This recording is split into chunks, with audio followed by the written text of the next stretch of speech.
नमस्कार दोस्तों, मैं राकेश कुमार ठाकुर आपका अपने चैनल ज्ञान की बातें विद राकेश ठाकुर में स्वागत करता हूं। आज हम जैसे कि जानते हैं कि प्रधान शिक्षक का निकला हुआ है, इसमें सिलेबस चेंज हो गए हैं और इसको यदि आप बाइफरकेट करेंगे पूरे सिलेबस में तो 10 मार्क्स का क्वेश्चन जो आते हैं वो साइंस के टॉपिक से आते हैं। ये जो वीडियोज है स्पेशल एडिशन हमने उसी पे बनाया हुआ है। ये और भी एग्जाम के लिए बेनिफिट है, SSC, RRB, UPSC, even olympiad. और ये एग्जाम को सही में आप सही तरीके से इस वीडियो को अंत तक देखेंगे ना तो 100% आपका इसमें से क्वेश्चन लड़ेगा और आपका 10 से 10 नंबर कवर होंगे। तो बिना किसी देरी के हम आगे बढ़ते हैं। ठीक है। ये जो पूरी सीरीज है इसमें 3 पार्ट में वीडियो आएंगे। पहला पार्ट में 1 से 6 चैप्टर कवर है, दूसरे में 7 से 12, तीसरे में 13 से 18, टोटल 18 चैप्टर है, उनमें से सारे क्वेश्चन कवर होंगे। तो चलिए स्टार्ट करते हैं। पहले सिलेबस देख लें। सिलेबस जो यहाँ पे सिलेबस चेंज हुए हैं उसके अकॉर्डिंग साइंस का जो क्वेश्चन आएगा अप टू क्लास 8 तक आएगा, जिसमें जो सिलेबस के पार्ट है बहुत लोगों को अभी तक ये नहीं पता है कि इसमें पढ़ना क्या चीज है। इसमें सारे जो सिलेबस है उसमें कौन कौन से टॉपिक पढ़ने हैं उसके बारे में मैं यहाँ पे आपको ब्रीफ कर देता हूँ, अपडेट कर देता हूँ। सूक्ष्म जीव, मित्र एवं शत्रु, संश्लेषित रेशे और प्लास्टिक, पदार्थ, धातु और अधातु, कोयला और पेट्रोलियम, दहन एवं ज्वाला, पौधा एवं जंतुओं का संरक्षण, संरचना एवं प्रकार, जंतुओं में जनन, बल तथा दबाव, घर्षण, ध्वनि, विद्युत धारा के रासायनिक प्रभाव, कुछ प्राकृतिक परिघटनाएं, प्रकाश, तारे एवं सौर परिवार, वायु तथा जल का प्रदूषण। ये मिलके 18 सिलेबस मतलब चैप्टर होते हैं। ये एनसीईआरटी के ऊपर आधारित है। ठीक है। अभी हम कौन कौन से टॉपिक कवर करेंगे तो पहला फसल उत्पादन एवं प्रबंधन से लेकर दहन एवं ज्वाला तक, ये जो 6 चैप्टर है ये हम कवर करेंगे। इसमें से जो भी क्वेश्चन आपको बनता है, जितने भी इम्पोर्टेंट क्वेश्चन बनते हैं सारे हमने इस वीडियो में डाले हैं जिससे आपका पूरा का पूरा सिलेबस कवर हो सके। तो चलिए बिना किसी देरी के हम चालू करते हैं। हाँ, एक आप लोगों से प्रार्थना है, आप जिसे चाहते हैं कि वो इस मतलब परीक्षा में अपना ज्यादा से ज्यादा नंबर लाएं, ये पूरा टॉपिक कवर करें, तो उनके साथ ये चीज का शेयर करें, तभी इस चीज का फायदा ज्यादा से ज्यादा लोगों का होगा और मेरे मेहनत का वो अपने को ये बोलेंगे कि उसका परितोष मतलब मुझे भी मिला। तो स्टार्ट करते हैं अपना क्वेश्चन। जी के पहला, ग्रीष्म ऋतु में लगाई जाने वाली फसल कौन सी है? रबी फसल, खरीफ फसल, जायद फसल, कोई नहीं। आंसर है जायद फसल। इसके बारे में डिटेल दिया हुआ, यहाँ मैं थोड़ा सा तेजी में लेके जाऊंगा जिससे कम से कम समय में ज्यादा से ज्यादा टॉपिक कवर करूंगा और जहां जरूरत पड़ेगी वहां थोड़ा डिटेल में भी मैं आप लोग को डिस्कस करता जाऊंगा जिससे कॉन्सेप्ट क्लियर होता जाए। अब जायद फसल किसे बोलते हैं? रबी और खरीफ फसल ऋतुओं के बीच ग्रीष्म ऋतु में बोई जाने वाली फसल को जायद कहा जाता है। इस ऋतु में मुख्यतः तरबूज, खरबूज, खीरे, सब्जियां और चारों चारे की फसलों की खेती की जाती है जिसको जायद फसल कहते हैं। ये ग्रीष्म ऋतु में लगाई जाती है। अब क्वेश्चन नंबर 2 है, रायोजीबियम नामक जीवाणु किस फसल के जड़ में पाए जाने वाले ग्रंथियों में उपस्थित होते हैं? ये क्लास 8 में पढ़ने वाले बच्चों लोगों को आराम से आता है, लेकिन जब हम आगे चले जाते हैं उसके बाद हमें बैक वापस देखना पड़ता है तो थोड़ा हमें कंफ्यूजन रहता है। तो इसका आंसर रहेगा फलीदार फसल। तीसरा, फसल चक्रण से मिट्टी की उर्वरता मतलब फर्टिलाइजेशन बढ़ती है या घटती है? आंसर आप सभी जानते होंगे, देने का कोशिश कीजिए। बढ़ जाती है। क्वेश्चन नंबर 4, जंतुओं द्वारा प्राप्त खाद्य पदार्थ है अब जंतुओं के द्वारा पैदा की गई वो जिसे हम खाते हैं वो कौन सी है, आपको इनमें में से चुनना है, तो वो शहद है। वर्मी कंपोस्ट के प्रयोग में आता है, किससे वर्मी कंपोस्ट के द्वारा खाद बनाए जाते हैं, बताइए। इसमें आंसर रहेगा केंचुआ। ठीक है। दूध को दही में परिवर्तित करने वाला सूक्ष्म जीव है। यहाँ मैं आपके जो ऑप्शन है नहीं भी बोल रहा हूँ, क्योंकि समय कम से कम मैं ज्यादा से ज्यादा टॉपिक करूँ, आप उसके बारे में मैं बोलूंगा, फिर आपको वो आंसर सेलेक्ट करूंगा, तो समय बिना मतलब जाएगा। तो आप रीड कर लेंगे क्या क्या ऑप्शन है, देने का कोशिश करेंगे कौन सा ऑप्शन है। सीधा मैं आंसर पे आता हूँ। इसका जो आंसर रहेगा सी, लैक्टोबेसिस और द्वारा। ठीक है। क्वेश्चन नंबर 7, मनुष्य में जीवाणु द्वारा होने वाला एक सामान्य रोग है, टाइफाइड, खसरा, मलेरिया, चिकनपॉक्स, इसमें से कौन सा एक जीवाणु द्वारा होने वाला सामान्य रोग है, तो ये टाइफाइड है, जिसे आप बैक्टीरिया के द्वारा जो रोग होता है उसको जीवाणु रोग बोलते हैं। ठीक है। डेंगू परजीवी का वाहक है। डेंगू किससे फैलता है, मादा एडिस मच्छर, घरेलू मक्खी, मादा एनोफिलस मच्छर, कॉकरोच, बताइए। मादा एडिस मच्छर। पेनिसिलिन प्रतिजैविक की खोज किसने की है, ठीक है, जिससे बैक्टीरिया का इलाज होता है उसे पेनिसिलिन बोलते हैं। यहाँ डिटेल में समझ लीजिए पेनिसिलिन किसे बोलते हैं, तो जिससे बैक्टीरिया का इलाज होता है, जो टैबलेट हम यूज करते हैं। ऑप्शन जो है Edward Jenner, Alexander Fleming, Louis Pasteur, Rod Koch. ये question important, very very important है। अलेक्जेंडर फ्लेमिंग कब किया था वो भी समझ के रखिए, 1928 में। मनुष्य में वायरस द्वारा होने वाला एक सामान्य रोग है। अब इससे पहले हमने क्या देखा था, बैक्टीरिया। अब यहाँ वायरस से होने वाला एक सामान्य रोग कौन है, जो मतलब आम तौर पे पाए जाते हैं। आंसर है पोलियो। निम्न में से किस पौधे के पत्तों के रस का उपयोग मलेरिया और डेंगू के उपचार में किया जाता है, गिलोय, सिनकोना, घृतकुमारी, सहजन, बताइए। आंसर है गिलोय। सूक्ष्म जीव है, विषाणु, कवक, जीवाणु, उपरोक्त सभी। ये सभी। और सूक्ष्म जीव किसे कहते हैं, तो जिन्हें हम आंख से देख नहीं सकते। ठीक है, कॉन्सेप्ट क्लियर है, आगे चलते हैं। क्वेश्चन नंबर 13, पैकेटों थैलियों में आने वाले दूध को खराब होने से बचने के लिए किया जाता है, क्या किया जाता है जिससे उसकी लॉन्गेविटी मतलब उसकी लाइफ का बढ़ जाती है। ठीक है। आंसर है इसका स्पष्टीकरण। ठीक है, पैस्चराइजेशन जो इंग्लिश में बोलते हैं। किस सूक्ष्म जीव में सजीव और निर्जीव दोनों के गुण पाए जाते हैं, वो जीव जिसमें सजीव और निर्जीव दोनों पाए जाते हैं, जीवाणु, कवक, विषाणु, प्रोटोजोआ। आंसर है जीवाणु। ठीक है।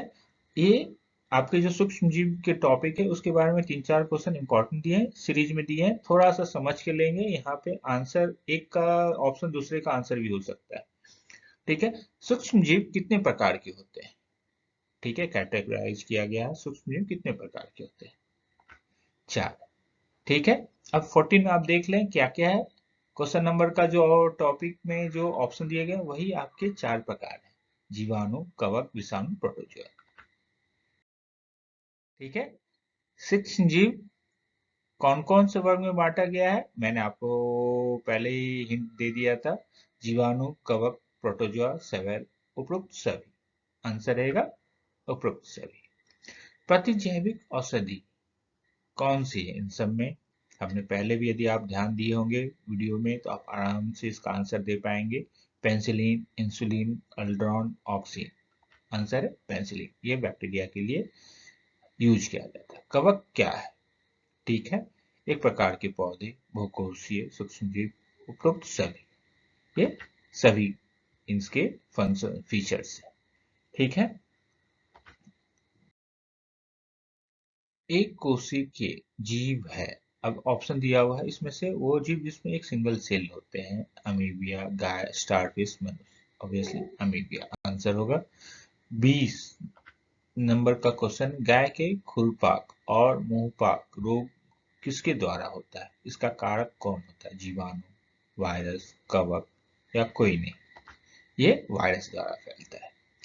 धातुओं का वह गुण जिसके कारण उन्हें पीट पीट कर शीट में परिवर्तित किया जाता है, वो क्या गुण है जिसके कारण उसको वो गुण का क्या नाम नाम देते हैं। ठीक है, चमक, कठोरता, आधार, वर्णनीयता, तन्यता। आंसर रहेगा आधार वर्णनीयता। ठीक है, एक बार नहीं 2 बार इस वीडियो को देख लें, आपका 10 नंबर किधर नहीं जाएगा। सबसे अधिक सक्रिय धातु है, ये क्वेश्चन बार बार हर दूसरे तीसरे क्वेश्चन में एक बार पूछ ही देता है, तो इस पे हमेशा फोकस और ध्यान रखिएगा। सबसे अधिक सक्रिय धातु अधातु दोनों बार बार पूछते, दोनों को हमने कवर किया है अपने टॉपिक में। सबसे अधिक सक्रिय धातु कौन से, पोटासियम, सोडियम, तांबा, सोना। आंसर है पोटासियम। धातुओं के किस गुण के कारण उनके तार खींचे जा सकते हैं, 23 नंबर का क्वेश्चन है। धातुओं के किस गुण के कारण उनके तार खींचे जा सकते हैं, लचीलापन, तन्यता जिसको बोलते हैं, भंगुरता, अधात्वर्ध, ध्वनिक। आंसर रहेगा लचीलापन, तन्यता। ठीक है, इलास्टिसिटी जिसको बोल सकते हैं।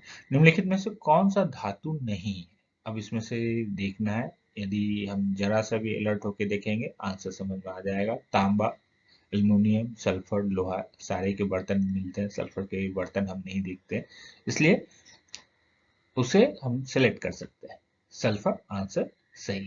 24 क्वेश्चन नंबर 25 देख लेते हैं। सबसे अधिक सक्रिय अधातु, इससे पहले हमने धातु देखा था, अभी अधातु देख रहे हैं।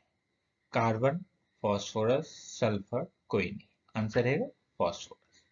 निम्नलिखित में से किस धातु को चाकू से काटा जा सकता है, यह एक मुलायम धातु जिसे चाकू, इसी दूसरी तरह से समझ गए, धातु एक मुलायम धातु जिसे चाकू से काटा जा सकता है। तांबा, लोहा, सोडियम, सीसा। आंसर रहेगा सोडियम। ये भी क्वेश्चन बराबर पूछते हैं। एक उच्च आधारवर्ध धातु जिसका उपयोग खाद्य पदार्थ को पैक करने के लिए किया जाता है, आप अपने दिनचर्या में घर में देख लेंगे, आपके मम्मी बहन ये लोग जो खाना बनाती है कौन सा चीज यूज करती है खाना पैकिंग के लिए, तो आराम से आप फटाफट आंसर समझ जाएंगे। आंसर ऑप्शन दिया गया है एल्युमिनियम, लिथियम, सोडियम, सोना। आंसर रहेगा एल्युमिनियम। हाँ, एल्युमिनियम फॉयल ही हम खाना को रैप करने के लिए यूज करते हैं। निम्न में से कौन सा धातु है जो द्रव अवस्था में पाया जाता है, वह धातु का नाम बताइए जो लिक्विड फॉर्म में रहता है। ग्रेफाइट, पारा, लोहा, तांबा। ठीक है, आंसर है पारा, मरकरी जिसको बोलते हैं। क्वेश्चन नंबर 29, एक अधातु जिसमें चमक होती है, वो अधातु है और चमक होती है, कोयला, आयोडीन, सल्फर, ब्रोमीन। आंसर रहेगा आयोडीन। ठीक है, 30वां नंबर का क्वेश्चन है, इनमें से कौन ठंडे जल के साथ तेजी से अभिक्रिया करती है, जो रिएक्ट करती है। ऑप्शन है carbon, sodium, magnesium, sulphur. Answer रहेगा सोडियम। ठीक है, और कौन सा अधातु है जो विद्युत का सुचालक है, ऐसा धातु जो गुड कंडक्टर है इलेक्ट्रिसिटी का। ग्रेफाइट, प्लास्टिक, लकड़ी, हीरा। ग्रेफाइट। क्वेश्चन नंबर 32 की तरफ बढ़ते हैं। धातुओं के ऑक्साइड होते हैं, मतलब जो उनके जंग लगते हैं या ऑक्साइड बोलते हैं जिनको, वो क्या होते हैं, अम्लीय, क्षारकीय, उदासीन, इनमें से कोई नहीं। ये भी इंपॉर्टेंट क्वेश्चन बराबर पूछते हैं। आंसर रहेगा क्षारकीय। कॉपर का बर्तन की सतह पर जमा हुआ हरा पदार्थ क्या होता है, बराबर देखते हैं घर में, यदि हमारा तांबा का कोई बर्तन रहेगा तो उस पर हरा रंग का लग जाता है, वह असल में क्या चीज है। Copper hydroxide, copper carbonate, copper oxide या copper hydroxide and copper carbonate. Answer रहेगा डी, कॉपर हाइड्रोक्साइड और कॉपर कार्बोनेट। कमरे के ताप पर द्रव अवस्था में रहने वाली धातु है, वो कौन सा धातु जो रूम टेम्परेचर पे लिक्विड अवस्था में रहती है। ऑप्शन है पारा, कैल्शियम, मैग्नीशियम, सोडियम। आंसर रहेगा पारा। ठीक है, जिसको मरकरी बोलते हैं। 35 नंबर क्वेश्चन की तरफ बढ़ेंगे। 35 नंबर क्वेश्चन है, फास्फोरस को कहाँ रखा जाता है, वायु में, जल में, अम्ल में अल्कोहल, आंसर रहेगा जल में। ठीक है, निम्न में कौन प्राकृतिक बहुलक है? ठीक है, polyester, cellulose, acrylic, nylon, answer रहेगा सेलुलोज। ठीक है, मजबूत रेसे जिनका उपयोग पैराशूट तथा चट्टान पर चढ़ने हेतु रस्सी बनाने की किया जाता है। ये अब थोड़ा सा अपने दैनिक जीवन के ऊपर भी ध्यान रखेंगे ना, तो आप आंसर फटाफट पकड़ लेंगे। ऑप्शन है rain, nylon, polyester, acrylic, nylon. Question number 38 की तरफ बढ़ेंगे। सेलुलोज का शुद्ध रूप क्या है? कागज, रबर, प्लास्टिक, इनमें से कोई नहीं। ये भी क्वेश्चन बहुत बहुत इंपॉर्टेंट है, थोड़ा नजर रखेंगे इस पे। आंसर है कागज। पॉलीथीन किस प्रकार का प्लास्टिक है? अब जो पॉलीथीन हम डेली यूज करते हैं वो किस तरह का प्लास्टिक है? मेलामाइन, थर्मोप्लास्टिक, रेशम, पॉलीवुड। ये थर्मोप्लास्टिक है।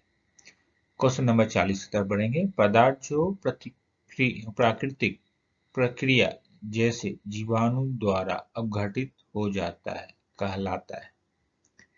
ठीक है, क्वेश्चन नंबर वापस समझेंगे। पदार्थ जो प्राकृतिक प्रक्रिया जैसे जीवाणु द्वारा अपघटित हो जाता है, क्या उसे क्या कहलाता है?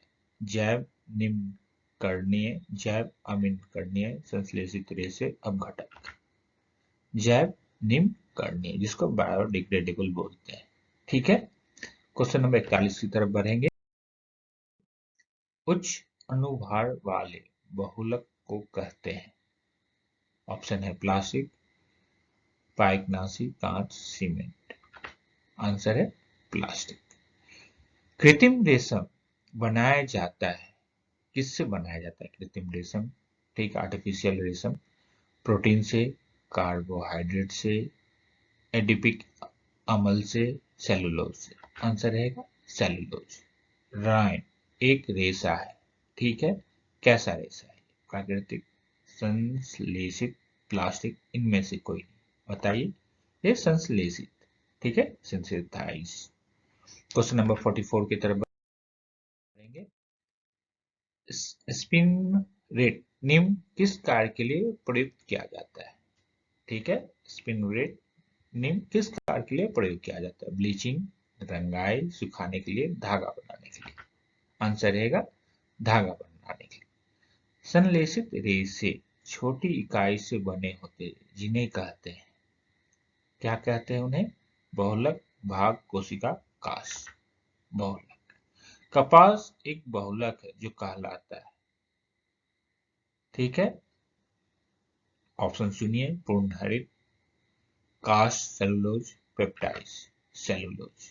ठीक है, क्वेश्चन नंबर 46 की तरफ बढ़ते हैं। वाहनों के लिए सबसे कम प्रदूषक ईंधन, ये क्वेश्चन बार बार रिपीट होता है। पेट्रोल, डीजल, सीएनजी, संप्रेषित प्राकृतिक गैस, इनमें से कोई नहीं। आंसर रहेगा सीएनजी, संप्रेषित प्राकृतिक गैस। काला सोना किसे कहा जाता है? ये भी बहुत बहुत इंपॉर्टेंट क्वेश्चन में से आता है। काला सोना किसे कहा जाता है? तेल, पेट्रोलियम, धूप, इनमें से कोई नहीं। जरा सा ध्यान देंगे, आंसर पकड़ लेंगे, पेट्रोलियम। प्राकृतिक गैस में मुक्त गैस होती है। अब प्राकृतिक गैस जो हम बार बार ये वर्ड यूज होता है, उसमें मुक्त कौन सी गैस होती है? Methane, ethane, carbon dioxide, oxygen. ये भी बहुत बहुत इंपॉर्टेंट क्वेश्चन है। आंसर है मीथेन। ठीक है, क्वेश्चन नंबर 49। निम्न में कौन सा पदार्थ जीवाश्म ईंधन है, जिसे फॉसिल फ्यूल बोल सकते हैं? सौर ऊर्जा, परमाणु ऊर्जा, जल ऊर्जा, कोयला। ठीक है, क्वेश्चन में ही आंसर छिपा हुआ, आंसर रहेगा कोयला।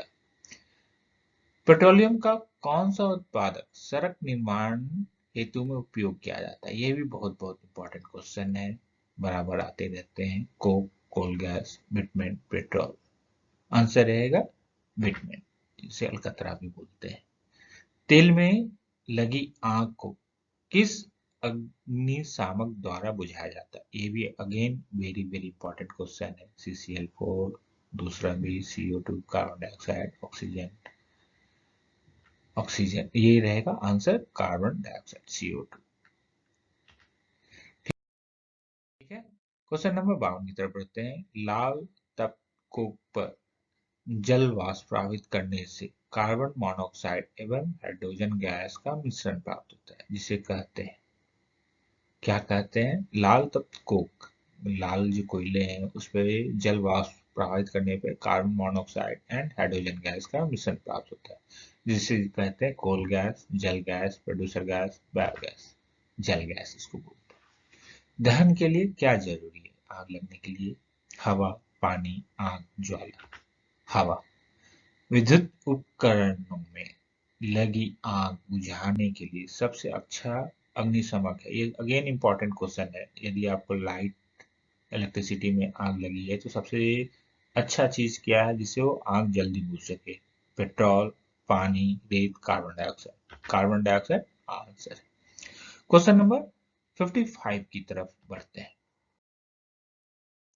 किस पदार्थ के दहन का पोषक पदार्थ है? किसी पदार्थ के दहन का मतलब वो जलने के लिए वो क्या चीज रिक्वायर्ड होती है? ऑप्शन दिया हुआ कार्बन, कार्बन मोनोऑक्साइड, ऑक्सीजन, जल। आंसर रहेगा, जरा सा ध्यान देंगे, पकड़ लेंगे, ऑक्सीजन।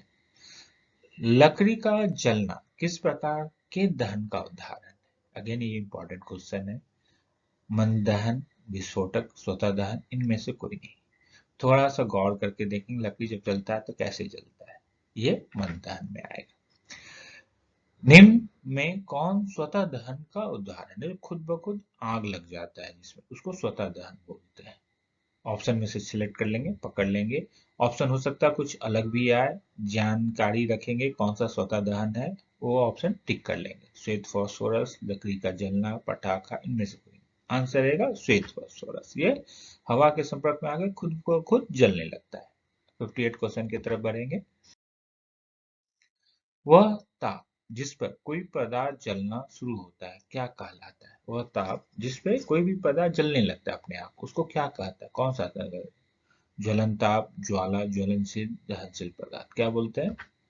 ज्वलनशील ताप। उसका जो नाम है, यहाँ ज्वलन ताप से लोग कंफ्यूज हो जाते हैं, नहीं, ज्वलनशील बोलते हैं वो, कि वहां पे वो जाके मेल्टिंग पॉइंट जहाँ पे पता जल, ये सॉरी, ये आग लगने का जो ताप जिसको है ज्वलनशील बोलते हैं। मोमबत्ती का ज्वाला का मध्य भाग कैसा दिखाई पड़ता है?